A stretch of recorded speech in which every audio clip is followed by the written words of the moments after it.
hands together for the one, the only, Rohan Dies!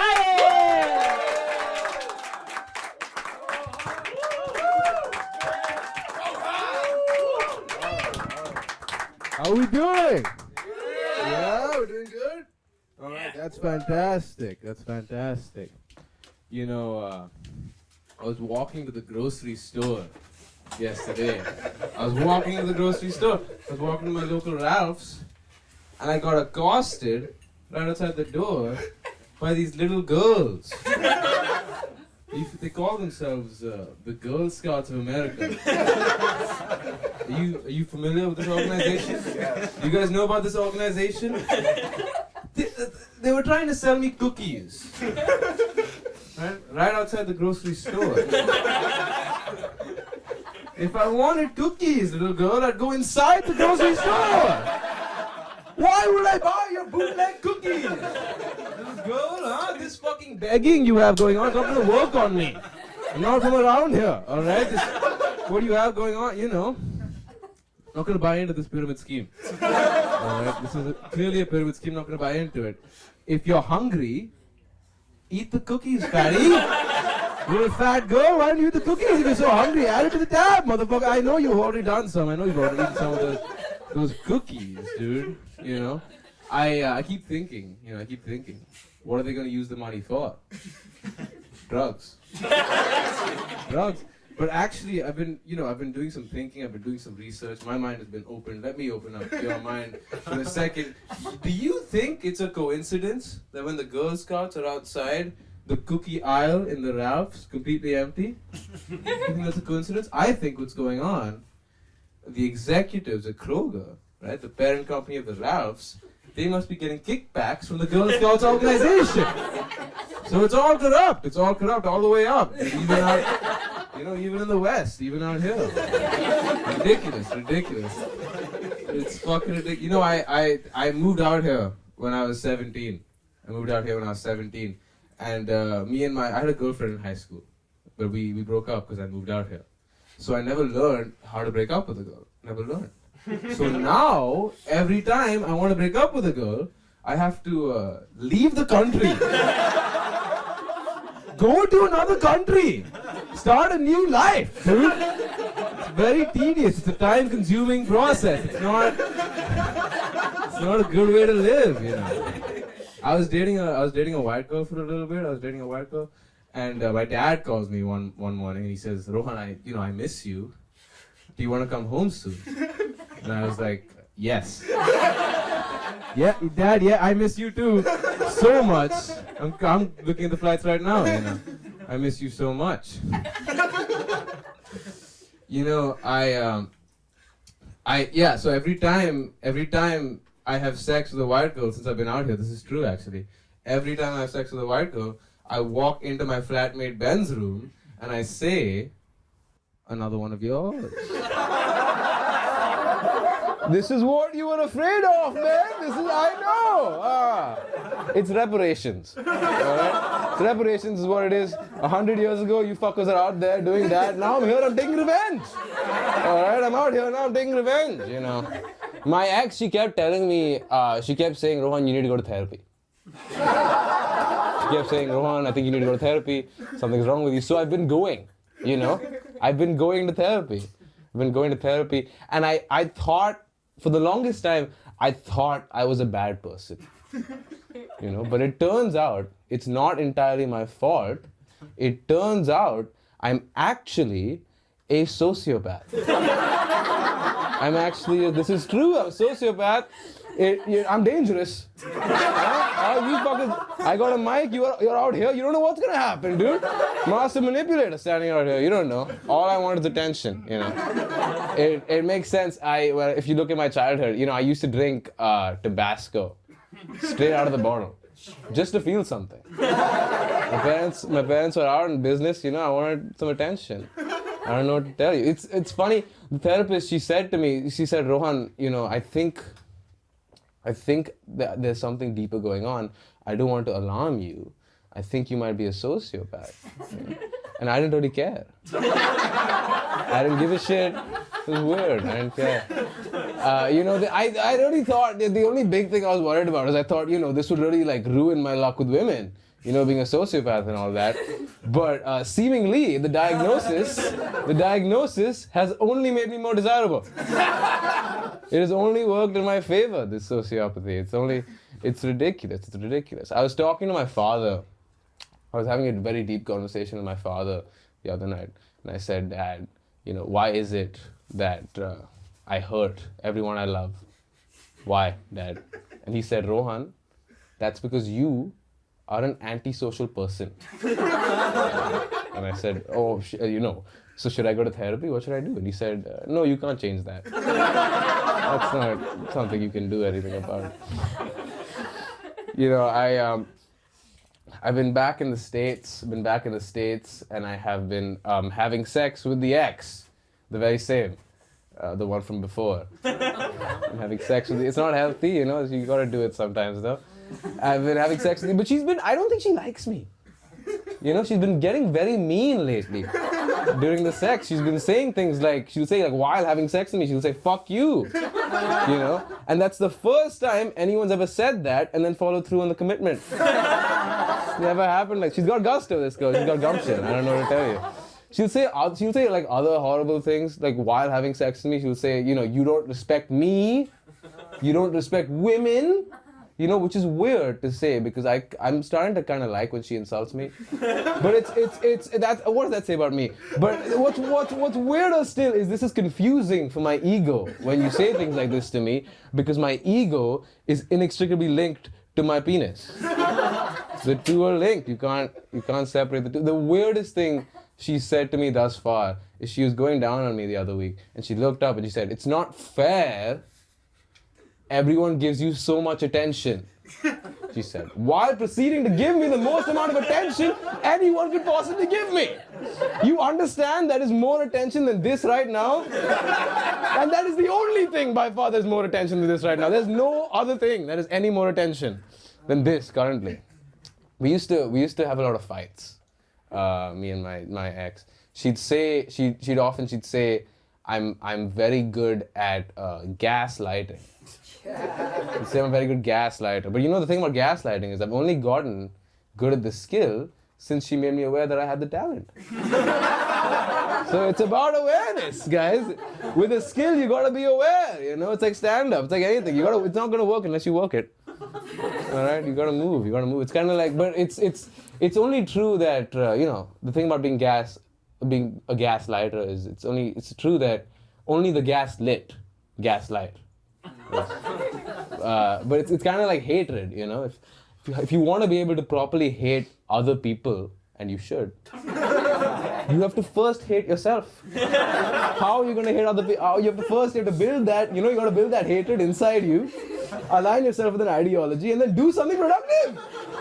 Make a change happen, goddammit, do something. The hatred has to come from inside. It cannot just be on the surface. The hatred has to come from inside. I've stopped having sex with the ex. I've stopped. She wasn't making me feel good about myself. Also, she has a new boyfriend. So we stopped having sex. So it's good. I've been checking out the market. I've been looking around. I've been seeing what's going on. I went on a date with a girl. She came over. We slept in my place. She woke up in the bed next to me. She said, "Rohan, I really liked it when you fucked me in the ass last night." She said that. And then I looked at her and I said, "What are you talking about?"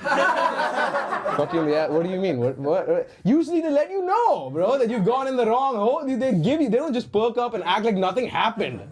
All right? They let you know. It's not, I'm not, I feel uncomfortable. Right? Because, here's the thing. I know I did it. I did do it. But did I consent to it? Did I, call me vanilla? All right? Not on the first date. Call me old school.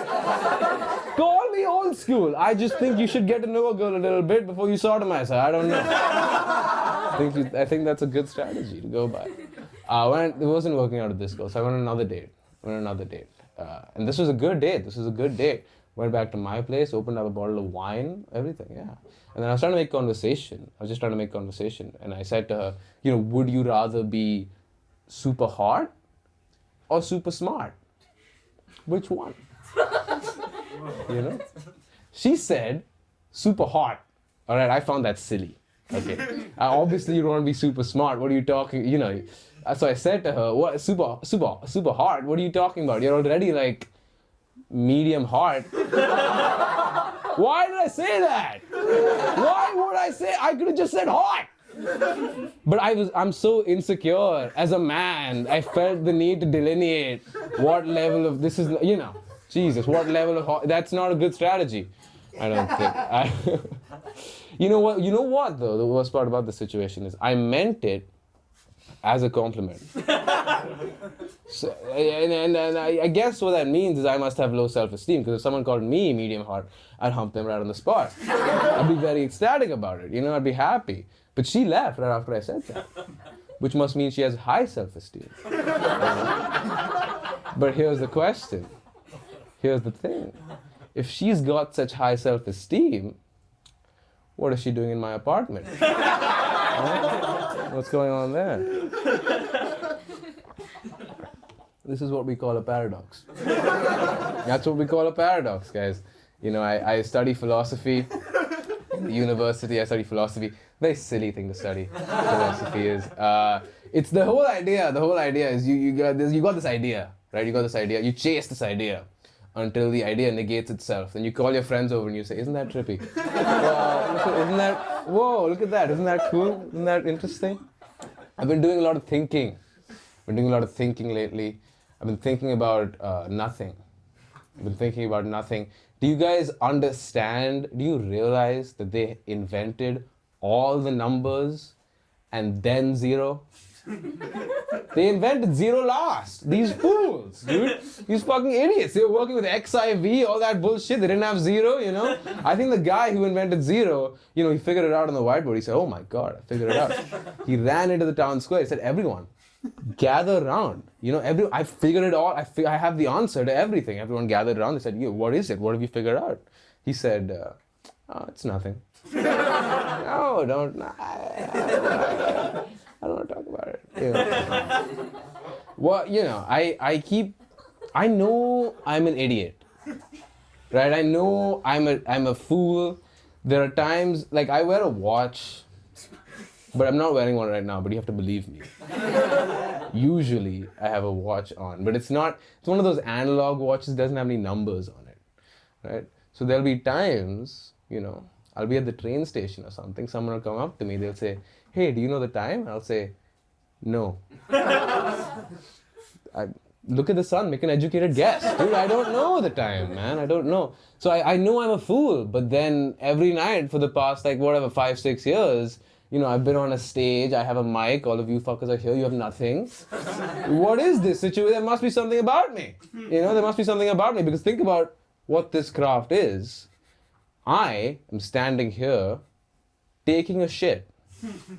I'm taking a shit, and you are watching me. Voyeuristic. You are watching me take a shit, and somehow you've convinced yourself, "Oh, this is not just some shit, he's sculpted this, he's made it happen." No, dude, I'm just taking a poo-poo in front of your eyes, man. And you know, and I have to convince you somehow it's not a shit, it's art.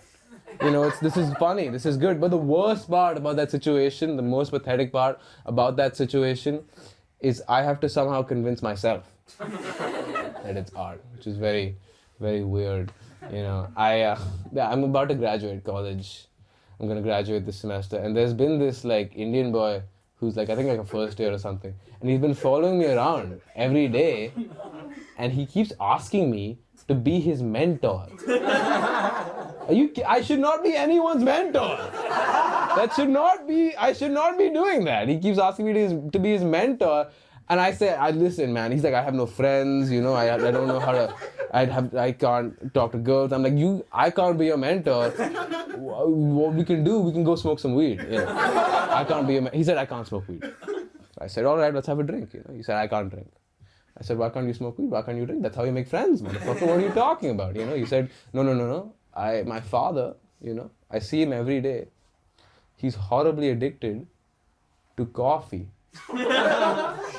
The kid said coffee. He could have said anything. He could have said heroin. He could have said booze. You know, he could have even said my dad smokes cigarettes every day. It's fucking disgusting. He didn't. He's saying my dad's on his third cup by noon. He's getting jittery. I don't know what's gonna happen. It's unpredictable with this guy. You know, anything could happen. You know. So I told him that he should kill himself.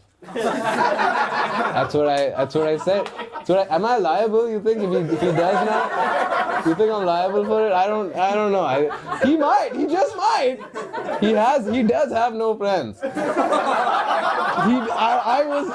was the closest thing to one of those friends that I don't know. Who knows what's gonna happen, man? Who knows what could go down? Man, I've been thinking a lot about the Make-A-Wish Foundation. You guys think about the Make-A-Wish Foundation? It's a scam. Seemingly, I've been doing some research. It's all corrupt. This is true, actually. Once in a while, one of these kids will survive. What the fuck? What are you talking? These fucking bastard doctors will save a kid, dude, after the wish. I'm not jealous. You know, I'm not jealous. I'm just saying, once you get your dying wish and you meet John Cena and he gives you the attitude adjustment, can you live to tell the tale? I think no. I think it should be stipulated in the contract agreement. You die after you get the wish. It's only fair. I'm a philosophy major. Get on my level. It's only fair, dude. You should die after you get the wish. You know. I think personally, what I think they should do with the foundation is I think they should give the kids the wish, and then take them into a little room, and they should shoot the kids. That's the, you know. But I've been doing some research. I've been doing some thinking. I've come up with my own foundation. It's called the Spare a Tab Foundation. You know, let's say you're tripping balls. Let's say, you know, let's say you're tripping balls. You have a guilty conscience. You want to help some kids in need, right? You send me your spare tabs of acid. Send them to me. I'll put on a hospital gown, right? I'll walk around from hospice to hospice, and I'll give these spare tabs of acid to these dying children. Because this is true. Because if they were tripping balls, would they need to wish to begin with? They'd be seeing the face of God, dude. They wouldn't care about the wish. They'd be just chilling, you know. They'd be smoking cigarettes in their little hospital gowns, you know. Just, Emil, you know, what is death? What even is death? And then Emil looks at him and says, you know, well, what's life? You know, what's going on there? Someone got mad at me when I did this joke. Someone got pissed. Some white lady got mad at me. She came up to me after the show. She followed me, actually. After the show, she came up to me. She said, you can't do that joke anymore. And I said, it's my favorite joke. I'm sorry. I'm sorry, lady. It's my favorite joke. And she said, no. She said, go home to where you came from, where that joke worked. Which is a weird way to hit on me. Which is a weird way to try to nag me. Because she's not saying the joke didn't work. She's like, I go home, the joke works over there. They go home where that joke works. It doesn't work, go home and do it over there. You know, was it constructive criticism? You know, was she trying to get at me? What's going on? What's happening? Man, I grew up Catholic. You know, I grew up Catholic in India. It's very confusing. But I've been thinking a lot about Jesus, about our Lord and Savior. I've been thinking a lot about that guy. You know, he was a good guy. Good guy. Overall, solid fellow, would get into heaven easily in my books. Good guy, but, you know, did he do that much? How much did he do? You know, really? He died. He did the whole, like, you know, don't stone her. We all fuck. Stop it. Stop it. Stop it, he said. But, I mean, he died, you know, he did die. But did he have to? He could have just, not. If he felt, he was a sorcerer. He knew magic, dude. He could have fucking turned that cross into cotton candy, flew the fuck away. If he so felt like it, You know, I think you think it caught him by surprise when he respawned. He knew it was coming. It was. I think what it was. I think the resurrection was. It was just a PR move. You know, it was just an ad campaign, right? For Christ 2, the second coming. He's a drama queen, this guy. He's all theatrics. You know, if you die and then come back after 3 days, have you died or have you overslept? You know, have you died or have you overslept? I keep thinking, you know, if he comes back, who's he gonna be? Could well be me. You think he's gonna have abs and shit? No, it's gonna look like this, dude, for sure. He'll catch you by surprise. Speaking of Catholicism, I've been taking, you know, when I'm on the shitter, I get to thinking, and I've been thinking a lot about the plight of pedophiles.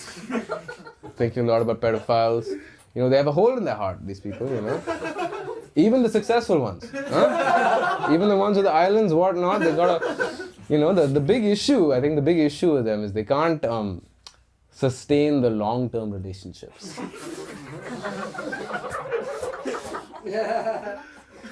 Unsustainable. It's simply unsustainable. It's not sustainable. It's not a sustainable situation to find yourself in, you know. That's the issue. It's unsustainable. If you know, people get mad at me sometimes, and I try to tell them this is not a pedophilia joke. This is a math problem. I've worked this out theoretically. It's impossible. All right, it's impossible. You cannot do it. You cannot do it. It's theoretically impossible. You know, I've moved on from thinking about Jesus to thinking about Gautama Buddha. You know, you guys know about Buddha? You guys know about the story of the Buddha? You know, he was the prince of the kingdom. He was the prince of the kingdom, and his dad said, "You can't go outside. Stop, you can't go outside." Then one day he walked up to his dad. He said, "Fuck you, Dad." He said, "Fuck you, Dad. I'm going outside." Right? So he went outside, and then what did young Gautama see? He saw suffering, you know. He saw sick people. He saw dying people. He saw, for the first time in his life, he saw ugly people. Can you imagine that? Seeing ugly people for the first time in your life? He had a panic attack, this guy, bro. He freaked the fuck out. You know, all this suffering on young Gautama's shoulders, what did he do about it? Not much. He didn't do much. He fucking sat down for a while. He said, "I'm going to find a nice banyan tree. I'm going to chill out. I'm going to sit down. I'm going to think about it. I'm going to think about it. You guys don't disturb. I'm going to think about it. All right? Don't disturb me. I'm going to think about it." I've been doing too many eye drops lately. You know, you guys ever done the eye drops? Huh? The hydration of the eyes, beautiful stuff. I can't stop. I started smoking weed when I was very young. Then I stopped smoking weed also. Now I can't stop doing the eye drops. What the fuck, dude? It's like seemingly the have you ever had your eyes been hydrated like that? It's a beautiful feeling.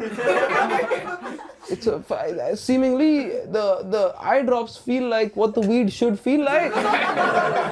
You know, I think the weed is the gateway drug to the eye drops. You know, I think that's the situation. That's the situation we find ourselves in. You know. Do you guys ever fantasize about being chosen to become the next Dalai Lama? Huh?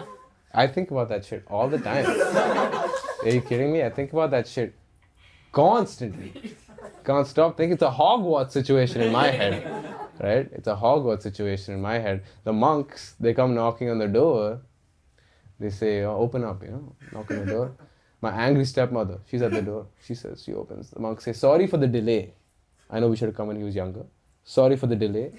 There was some stuff going on with China. We had to deal with some stuff, but we're here now. We want Rohan, they said, to become the next Dalai Lama." You know? My mother says, you want Rohan to become the next fucking Rohan? He's useless. He does nothing all day. The monks reply, That's specifically the reason we want him. That's why he's the golden boy. All right, that's been my time. You guys have been fantastic. Thank you